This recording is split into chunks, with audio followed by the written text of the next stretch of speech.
All right, a little more intimate here as we come down to the floor after that big heating cardio vinyasa practice.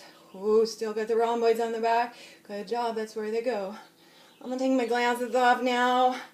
And here we are.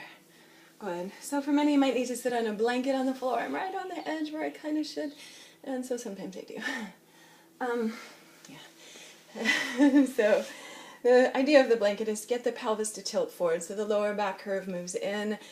Great for the spine, it's what it needs, and so that the hips will release a little more in that way and the knees can fall open. Especially in this pose, Baddha Konasana. Blanket's so good. Here, check me out. And then with the blanket.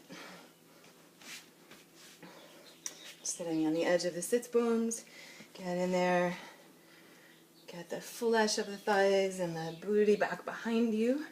So you have a nice steady seat. And then spine lifts tall, and look at that, so much friendlier in the hips, which are my tightest area. So whether or not you did that last vinyasa practice, this is the cool down, or this is the grounding practice for today. It's a new moon today.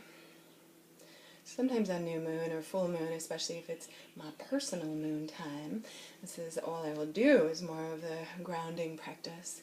So you can always do some kind of yoga wherever you're at every day, even if it's just sitting with the breath. No matter what you've done before this today, you probably could catch your breath. Notice it. Deepen it. And soften the jaw to let any tensions of the day or life go.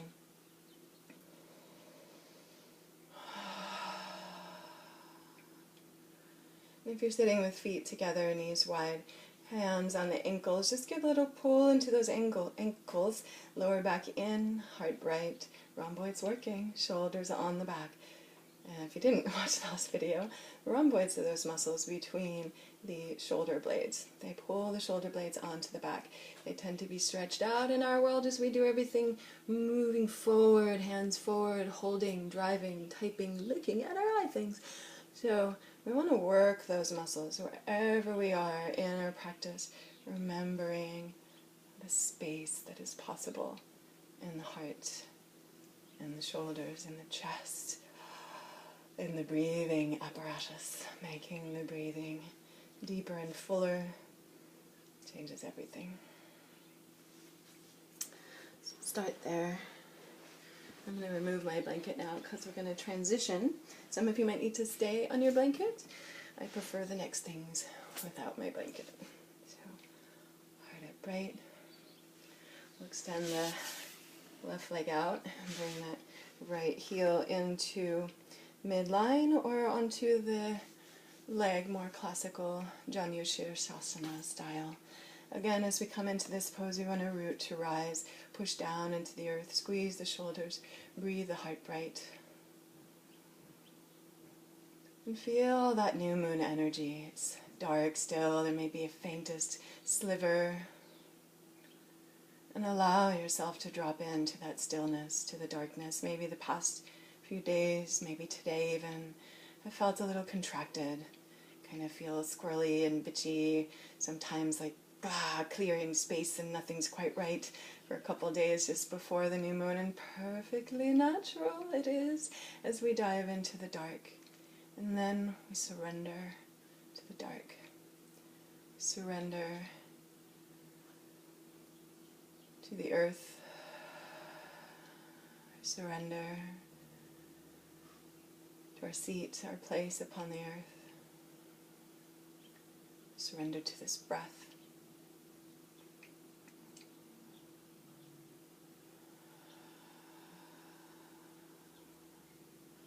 Stay there as long as it's right for you. So if this is intense for you anyway, the work here is just to surrender and breathe while keeping an upright spine and soft jaw. Soft jaw gives permission to the hips to soften. As long as you're holding that tongue or jaw tight, you're telling the rest of your body to be on alert. So The melting, inviting the melting. Otherwise, let's take this a couple ways. Let's go first towards the bent knee, shoulders on the back, heart bright. Stay there until there's a settling here, until there's a breathfulness. And then when you're ready, let's take it further. Place the left hand on the knee or the back of the palm onto the thigh. Wherever you are, try to get that shoulder blade down the back. Rhomboids together, lift the heart. Stay with that, or inhale that right arm up. Stretch as tall as you can up out of the waist, and then move into the side bend. Draw those left toes back towards you and reach for the foot. It is not about getting the foot. It is about keeping a balance here of rotating open and reaching long.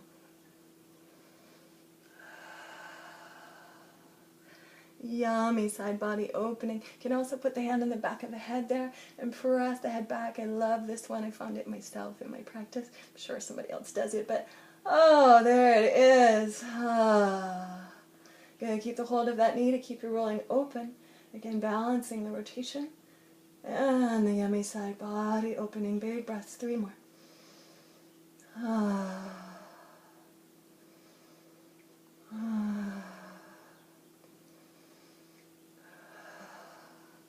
And then nice and slow, we'll just melt the arms, released. And to either side of that extended leg. Press into the earth on either side. Lift the navel so you come up out of the pose a little bit. Again, work the shoulders on the back. Pull that left hip back, right ribs forward, heart forward. Stay there. If you start leading with the head, the heart's going to pull back and the lower back around. We want that lower back moving in and the heart moving forward. Good, and as long as you can keep that long back, then keep going. Otherwise, take a block or elbow and fist or 2 fists. Whatever's right for you. You can keep one hand on the floor to help the rotation and the length. If you're more flexible, one hand to the foot, heart forward. And find your way to a place that you can melt. Again, big, huge letting go breaths. Inhale through the nose. Exhale. Soft jaw. Press that thigh down.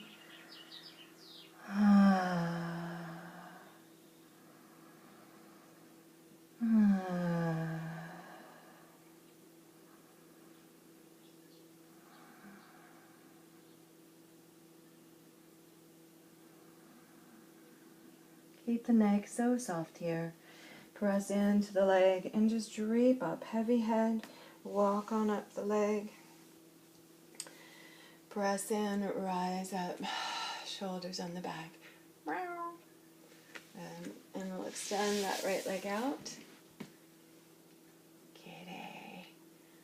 Flex both feet. Spiral thighs back. Flesh back behind you. Heart lifts. Draw the toes back. Bright sparkly toes. Spread them out. I know you can't see them, but they're there still. Good. Inhale, bright heart. And again, stay here as long as that breath feels full and yummy. Cats always know exactly where to go, don't they? Say hi, Witchy. Or get out the way. Okay. Good. And second side, draw that left leg in. Spiral thigh back. Flush away from the buttar. And therefore being able to tilt that pelvis forward more. Lift the navel. And shift my pose. Good. There's my butt. Towards the bent knee. Shoulders on the back. That's my big challenge. That's why I'm working rhomboids today. And lift the heart. Again, staying in each step until it's breathful, until you're with it. The whole body is breathing. The whole body's connected and on board. We're not all up in our head. Be in the body, in the breath. Hand to the knee, or maybe back of the hand to the thigh. Lift the heart, shoulders on the back. Stay with that. We're holding the knee, lift spine tall. Lift the left arm tall. Inhale and exhale, side bend. Good, keep that balance of rotation and reach. Oh, kitty.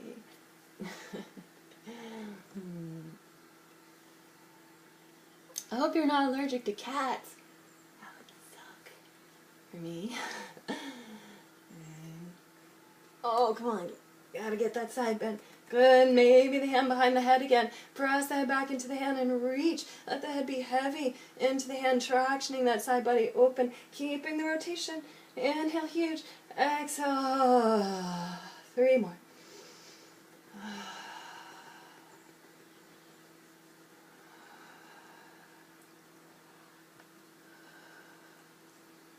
And then slowly melting that unwind. Bring the hands to either side of that front leg. Squeeze the shoulders on the back. Lift the navel, rotate. Inhale, heart open. Exhale, forward fold. Good, and again, stack up wherever's right for you. So feel the spine, low back in. Rhomboids working, those muscles laterally between the shoulder blades that pull your wings together. Good. And let those wings serve your heart forward into the surrender to earth, into dark, quiet moments. Give a rest for the forehead so the neck can soften. Soften the mouth.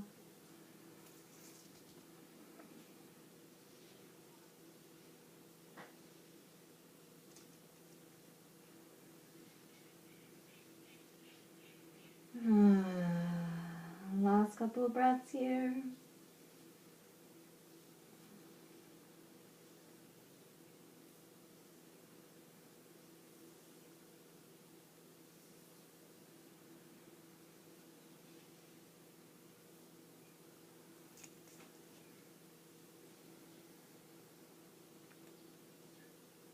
And again, just use an inhale to drape up. Soft neck, pressing and roll up nice and slow. Yum. And let's come again to both legs spread wide as you can. Oh no, where'd my feet go? They're there. Okay, take hold of the thighs, spiral back. Flesh away from the sits bones, spiral back. Good, and tilt that pelvis forward, low back in. Again, can be really helpful here. A little bend in the elbows. Squeeze the shoulders, lift the heart. Great place to just be and breathe. Or maybe you're leading from that lower back, like the breath is moving right through there and blossoming your heart forward. You can use the fingertips strong on the ground to pull shoulders back, heart forward. Keep those thighs pressing down so you have a strong foundation that allows the freedom and the flow of the upper body. Strong fingers, shoulders on the back. You kind of sidle into that if you like. And then at any point, you can find a place to rest. Maybe on a kitty pillow. Maybe stuck up blocks, or again, elbows, fists, whatever it takes. Give a rest to the forehead. Try to let the neck be long and soft.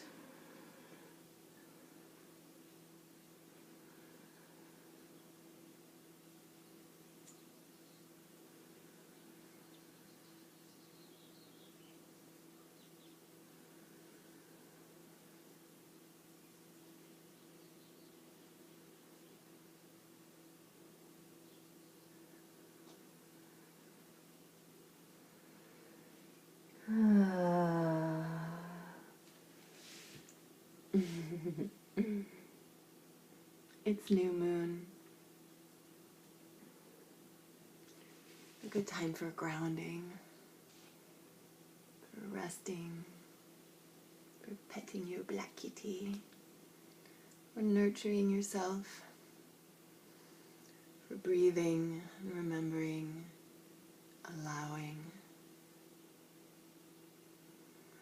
life to flow through you. Noticing that when we clench against things, and anyway, like right now, if I was clenching, you don't want some action in the legs, so that's one thing. But, you know, if I was up here kind of, oh, God, it's so hard, then it would be really hard to get down and to relax. I'm inviting sensation, inviting being with the transitions that can happen, the transformations that can happen with each breath. And it's the same way in life with things that happen, you know, and things that happen to us, people around us, being and doing.